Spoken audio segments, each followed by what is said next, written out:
Halo, Assalamualaikum warahmatullahi wabarakatuh. Perkenalkan, nama saya Lutfi Asyifa Ramadhani dengan NIM 24233043 akan mempresentasikan materi tentang ruang lingkup komunikasi perpajakan. Nah, sebelum kita memasuki materi tentang ruang lingkup komunikasi perpajakan, kita harus mengetahui dulu pengertian komunikasi perpajakan.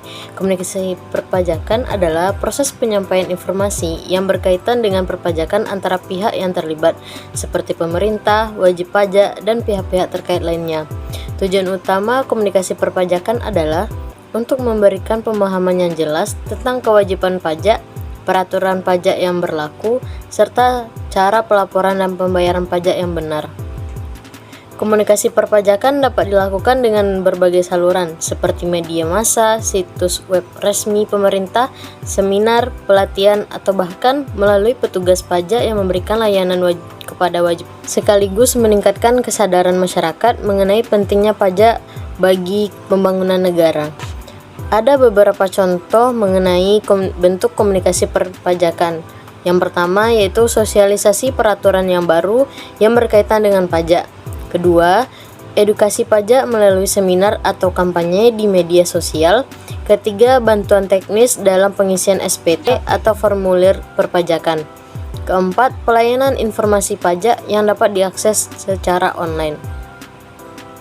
Ada beberapa bentuk dasar komunikasi perpajakan. Yang pertama, komunikasi verbal terdiri dari lisan dan tertulis. Komunikasi lisan menggunakan kata-kata yang diucapkan seperti percakapan langsung, telepon, rapat, atau presentasi. Komunikasi tertulis yaitu menggunakan kata-kata yang ditulis seperti surat, email, pesan teks, atau laporan. Yang kedua, komunikasi nonverbal terdiri dari bahasa tubuh, intonasi suara, simbol, dan gambar. Bahasa tubuh merupakan gerakan tubuh, ekspresi wajah, isyarat tangan, dan kontak mata. Sedangkan intonasi suara terdapat nada suara, volume, dan kecepatan berbicara. Simbol dan gambar yaitu untuk menyampaikan informasi seperti menggunakan logo, tanda, maupun diagram. Yang ketiga yaitu komunikasi satu arah, yaitu merupakan pesan yang disampaikan oleh pengirim kepada penerima tanpa adanya umpan balik langsung. Contohnya seperti pengumuman, iklan, atau presentasi. Yang keempat, komunikasi dua arah, yaitu komunikasi yang dimana pengirim dan penerima saling bertukar informasi. Contohnya dalam percakapan maupun diskusi. Yang kelima, komunikasi formal. Komunikasi formal merupakan komunikasi yang dilakukan dengan cara yang sudah terstruktur dan mengikuti aturan yang telah diberlakukan. Contohnya seperti rapat kerja, memo resmi, atau laporan bisnis. Komunikasi informal merupakan komunikasi yang lebih santai dan tidak terikat aturan formal. Misalnya percakapan sehari-hari antara teman atau kolega di tempat kerja. Untuk komunikasi perpajakan, menurut Badri, komunikasi internal merupakan bentuk pertukaran informasi dan ide dalam organisasi atau komunikasi yang berlangsung dalam ruang lingkup organisasi maupun perusahaan yang terjadi di antara anggota organisasi atau perusahaan tersebut saja.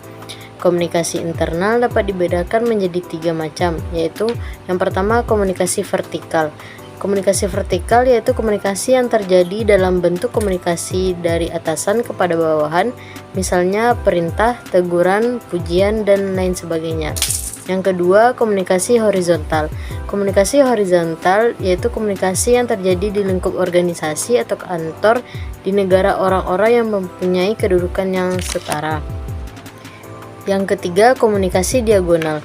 Komunikasi diagonal yang terjadi dalam ruang lingkup organisasi atau kantor di antara orang yang mempunyai kedudukan tidak sama pada posisi tidak sejalur vertikal.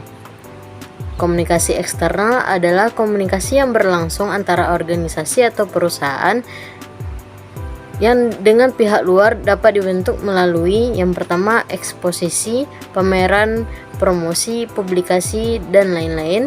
Kedua, konferensi pers. Yang ketiga, siaran langsung atau radio. Keempat, bakti sosial, pengabdian pada masyarakat. Komunikasi eksternal dimaksud untuk mendapatkan pengertian, kepercayaan, bantuan, dan kerjasama dengan masyarakat.